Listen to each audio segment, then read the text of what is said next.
Retour à question d'actualité sur les ondes de la Radio VM en compagnie de Jean-Philippe Trottier. On parle de plus en plus de la Chine à cette émission, vous avez remarqué. L'Empire du Milieu a en effet une revanche à prendre sur l'Occident et ne se gêne plus pour le faire savoir tant au plan militaire qu'économique et géopolitique. L'Occident, gavé d'optimisme mondialiste et de vertu, a tardivement pris conscience de la menace. Tout cela explique l'annonce surprise récente de l'alliance militaire entre les États-Unis, le Royaume-Uni et l'Australie. Ce dernier pays a, en passant, violé un contrat de livraison de sous-marins français. Le Canada, pour sa part, est fidèle au maquillage trudeauiste, cache son impuissance derrière un désintérêt de façade. Pierre Norris, étudiante à la maîtrise en sciences politiques à l'UQAM et chroniqueur, nous dresse le tableau de la situation. Pierre, bonjour. Bonjour. On va accélérer un petit peu parce que c'est une journée de très publicité. Alors oui, tout le monde a été surpris parce qu'en septembre dernier, il y a eu un coup d'éclat. Il y a eu une surprise choc. Oui, en effet, c'était le 15 septembre dernier. Ça a été une onde de choc un peu sur la scène politique internationale. Vous l'avez dit, il y a eu la nouvelle d'une alliance militaire qui liait maintenant les États-Unis, le Royaume-Uni et l'Australie. Mm-hmm. Et ce pacte implique notamment que les États-Unis et le Royaume-Uni fournissent à l'Australie 8 sous-marins à propulsion nucléaire. Oui.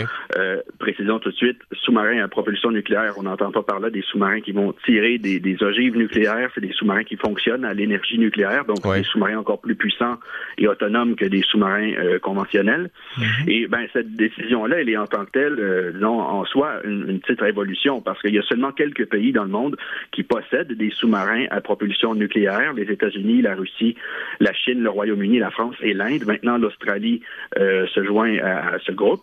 Mais l'événement, disons, a aussi pris des allures de crise, parce que l'Australie se trouvait en même temps à annuler un contrat qui a été signé en 2016 avec la France pour acheter à la France 12 sous-marins conventionnels. Et la France, évidemment, elle s'est montrée offusquée, elle l'a fait savoir sur le plan diplomatique. Et avant de reculer prévisiblement, on y reviendra. Mais je pense que la crise actuelle, cette crise diplomatique-là, et le pacte de défense qui est à sa source, je pense qu'il laisse voir, au-delà des questions de grosses sommes brassées et distribuées entre les puissances, je pense qu'elle laisse voir surtout un monde qui est de plus en plus, vous l'avez dit, instable, avec des tensions géopolitiques de plus en plus fortes. Et je crois que ça tend à confirmer que l'Occident et la Chine se trouvent bel et bien engagés dans une deuxième guerre froide. Alors justement, la Chine, on l'appelle l'Empire du Milieu, du moins elle s'appelle comme ça, l'Empire du Milieu. Elle a une revanche à prendre sur l'Occident. C'est quand même une très très vieille, non seulement un pays ou culture, c'est une civilisation, en plus, il ne faut pas l'oublier. Tout à fait. C'est une civilisation. Je pense que c'est le terme qui convient. Et c'est très vieux. C'est 5 millénaires, la Chine. C'est aussi vieux que l'écriture. Et historiquement, c'est un peu énigmatique pour l'Occident, la Chine. Il y a toujours eu des rapports troubles. Ils sont entrés en contact, les deux, au sortir du Moyen-Âge et pendant la Renaissance, le début de la modernité. Et à partir du 19e siècle, la Chine a été affaiblie et divisée par les puissances européennes, surtout le Royaume-Uni avec les guerres de l'opium. Et pour se sortir de cette situation-là, la Chine, en 1912, s'est proclamée république, mais ensuite, dans les années 20, elle est tombée en guerre civile entre les nationalistes qui avaient proclamé la République et les communistes de Mao Tse-tung. Et il y a eu une pause dans la guerre civile pendant la Seconde Guerre mondiale. Les deux camps ont fait front commun contre l'invasion japonaise. Et ensuite, après la Seconde Guerre mondiale, la guerre civile a repris. Et là, les communistes de Mao l'ont emporté en 1949 et ont proclamé la République populaire de Chine. Et à ce jour, l'île de Taïwan demeure la dernière portion du territoire chinois à être encore sous le contrôle du camp nationaliste qui se réclame encore de la République de Chine. C'est d'ailleurs ça le nom toujours officiel de l'île de Taïwan et qui revendique toujours, qui prétend toujours être le gouvernement chinois légitime. La Chine de Mao n'a pas commis que des actes angéliques, hein? En effet, surtout pas même. La Chine communiste sous Mao, c'était des dizaines de millions de morts avec les horreurs du grand bond en avant et la révolution culturelle. Je parle de millions de morts, mais aussi une destruction patrimoniale aussi, entre autres. Mais malgré tout, après Mao, la Chine a entrepris sa modernisation, avec Mao aussi, d'une certaine façon, la Chine a entrepris sa modernisation économique et technologique, et le tout, évidemment, avec l'assentiment et l'appui de l'Occident depuis les années 60 et 70, parce que l'Occident souhaitait diviser le bloc communiste et isoler l'URSS en se rapprochant de la Chine. On se souvient de la visite de Nixon en Chine, c'était en 73, je pense, et Moscou n'était pas très très content. Maintenant, la Chine, l'Empire du Milieu, donc on a souvent dit qu'elle était repliée sur elle-même, mais elle est entrée à l'OMC, l'Organisation mondiale du commerce en 2001, je pense, ou en 2010, j'oublie la date, enfin au début du troisième millénaire. Je veux dire, maintenant, elle montre les crocs et de plus en plus. Tout à fait. La Chine, vous l'avez dit, elle est de plus en plus ouverte. Sur le plan économique, elle s'est libéralisée après la mort de Mao. On parle maintenant d'une économie socialiste de marché. Elle a profité de la mondialisation économique. Elle est devenue l'atelier du monde. C'est l'expression consacrée maintenant. C'est le premier exportateur mondial. Elle a d'année en année une croissance économique phénoménale. Et elle joue aussi un rôle très important et de plus en plus central dans le monde financier et technologique. Mais c'est aussi, la Chine, un régime totalitaire à parti unique. L'entreprise privée qui existe maintenant dans le pays, malgré qu'il soit communiste, tout ça est contrôlé, planifié et orienté par l'État. Et il faut dire aussi que l'économie, ça évolue pas en vase clos. La Chine a des visées impérialistes de plus en plus évidentes et agressives. D'abord, peut-être sur le front intérieur, disons-le comme ça, le régime communiste actuel de Xi Jinping, il accroît le contrôle de tous les instants et de toutes les manières sur sa population, en plus de massacrer les musulmans ouïghours.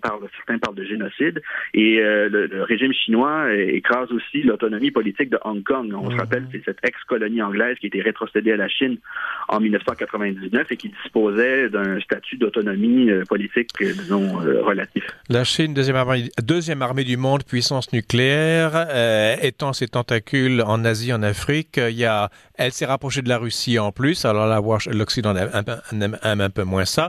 Il y a aussi, on parle économie, mais économie et soft power. L'influence est de plus en plus évidente, notamment avec la nouvelle route de la soie, non? Tout à fait, oui. Depuis 2013, et vous l'avez dit, à la faveur de ce rapprochement-là avec la Russie, la Chine travaille au développement d'une nouvelle route de la soie qui est un grand projet d'intégration maritime et ferroviaire des réseaux commerciaux à travers toute l'Eurasie. Et ce qui fait que les pays d'Europe et du continent asiatique deviennent de plus en plus interreliés à la Chine. Il devient difficile de se déprendre de son emprise. Et il y a les puissances voisines, traditionnellement, disons, alignées sur l'Occident, l'Inde, le Japon, la Corée du Sud, si on sort de l'Asie, l'Australie aussi, qui se sentent tous menacés. Et d'autant plus que la Chine multiplie les exercices militaires à proximité de ses voisins. Encore au début du mois d'octobre, il y a 150 avions militaires chinois qui sont entrés dans l'espace aérien de Taïwan. Et la Chine, elle étend aussi son emprise en mer de Chine méridionale. Elle va occuper unilatéralement, voire même elle va construire des îles qui sont réclamées aussi par les États voisins de manière à étendre sa souveraineté territoriale et maritime. Et Taïwan. Et là, Taïwan, oui, c'est ça. Taïwan se sent effectivement menacé. Je parlais d'exercices militaires récents et des spécialistes et le gouvernement taïwanais très récemment s'inquiétait de ce que la Chine puisse potentiellement attaquer militairement le Taïwan dans les 5 prochaines années. Ah, dis donc. L'Occident là-dedans, évidemment, qui avait gagné la guerre froide, a perdu un peu le sens de la guerre directe. Là, l'Occident est en déclin en plus, et il y a cette Chine qui est affamée, je veux dire, qui veut du pouvoir, qui fait tout pour l'avoir.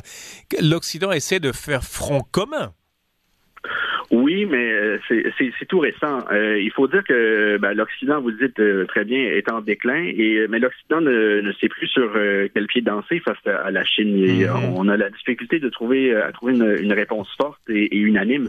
Et au sein même de chaque État occidental, en raison en bonne partie de l'intégration économique avec la Chine, économique et financière, la classe politique et la classe économique sont tiraillées entre des partisans de mesures fortes et de résistance au régime totalitaire militaire chinois, et des partisans de la bonne entente et de l'ouverture des marchés, et tout va se régler seul. Et ça, pour l'Occident, c'est un vrai problème. Mais cette tendance-là, ce phénomène-là tend à changer. La tendance va maintenant vers, peut-être trop tranquillement, vers un réveil et une organisation des Occidentaux face à la Chine, à commencer par les États-Unis. Bon, ça a commencé un petit peu depuis la fin de la présidence de Bush, surtout sous la présidence d'Obama. Les États-Unis ont entrepris ce qui a été appelé un pivot stratégique vers l'Asie, tant sur le plan politique, militaire qu'économique. Donald Trump, dont on ne cesse de dire du mal, a quand même eu le flair de mettre les points sur les i et d'appeler un chat, non? À cet égard, en tout cas. Oui, tout à fait, oui. Je pense que Donald Trump a radicalisé le virage géostratégique des États-Unis vers le Pacifique, vers l'Asie. Et je pense que c'est sans doute ce qu'il fallait faire. De plus en plus de gens le reconnaissent aujourd'hui, même si, alors qu'il le faisait, il était qualifié, je pense, hypocritement, de belliqueux par le Parti démocrate et par une bonne partie du monde médiatique. Mais je pense que c'est ce qu'il fallait faire. Et un exemple, c'est qu'en 2017, il a relancé le dialogue, ce qu'on a appelé le dialogue quadrilatéral pour la sécurité entre les États-Unis, le Japon, l'Inde et l'Australie, qui organisent des exercices militaires conjoints. Et c'est dans ce contexte qu'il faut comprendre l'annonce de cet accord entre Washington, Londres et Canberra, capitale de l'Australie. Oui, exactement. C'est un pacte de défense intégrale qui va avec... il y avait la question des sous-marins, mais il y avait la question d'exercices militaires et une foule d'autres domaines, notamment une collaboration en matière d'intelligence artificielle, de cyberguerre, le développement des moyens technologiques, la guerre au 21e siècle. C'est une collaboration sur à peu près tous les enjeux et de tous les instants. Oui, je pense que c'est clairement dans ce contexte-là c'est à travers ce contexte-là qu'il faut comprendre le nouveau pacte de défense. Il nous reste 5 minutes à peu près, Pierre Norris. Donc la France a été ulcérée parce que carrément, on lui a fait un petit dans le dos, évidemment. On lui a fait, comme on dit vulgairement, caca dans les mains. L'Australie qui avait signé un contrat de livraison de sous-marins français conventionnels se tourne vers l'Angleterre et puis Tintin les Français. Tout à fait. C'est quand même un bris de contrat assez important. Ce contrat-là correspondait à un équivalent de dollars canadiens, à 90 milliards de dollars. Et on allait créer avec ça 2000 emplois en France. Il y a 200 sous-contractants qui allaient être liés à ça. Donc oui, évidemment, la France considère ça comme un coup de poignard dans le dos, d'autant plus que le pacte, disons, anglo-saxon, était négocié au moins depuis le mois de février. Donc la France a senti qu'on lui a joué dans le dos et elle a même cru bon de rappeler ses ambassadeurs des États-Unis et d'Australie en guise de protestation. C'est assez drôle. Elle l'a pas fait pour le Royaume-Uni. Elle n'a pas rappelé son ambassadeur du Royaume-Uni. Le porte-parole du gouvernement français a déclaré que la France était habituée depuis le temps à l'opportunisme éternel des Britanniques. Donc ça ne changerait rien de rappeler l'ambassadeur. Ça fait partie de la culture britannique d'être louvoyé, de se retourner sa veste, d'être vague et de trahir aussi. Évidemment. Dites-moi une chose, la question de l'OTAN là-dedans, l'organisation du traité Atlantique Nord, est-ce que la France a toujours voulu être, à la suite de De Gaulle, indépendante de cela? Elle est rentrée dans l'OTAN, je pense, en 2007. Qu'est-ce qui se passe maintenant de ce côté-là? Oui, dans le commandement de l'OTAN, en effet, sous Sarkozy, la France l'a réintégré. Là, il y a certaines figures politiques en France, à gauche comme à droite, dans l'opposition, qui ont protesté contre le bris de contrat, qui appelle un réalignement géostratégique, une nouvelle sortie du commandement de l'OTAN. Mais qu'est-ce que la France peut faire réellement? Là, déjà, le gouvernement Macron a annoncé que ses ambassadeurs américains et australiens allaient rentrer dans ces deux pays. Et la France, elle subit en quelque sorte les conséquences de son propre réalignement. Depuis le milieu des années 2000, elle a réduit son indépendance stratégique en suivant les États-Unis partout. Maintenant, son industrie militaire française, qui est pourtant de très haute qualité, elle peine à vendre son armement. Elle peine à faire aboutir les contrats. Et la France n'est pas aussi ferme à l'endroit de la Chine que ne sont d'autres pays occidentaux. La France, donc, je pense, a un peu couru après. Et malgré tout le bien qu'on peut potentiellement penser de ce pays, mais je pense qu'elle court un peu après ses difficultés.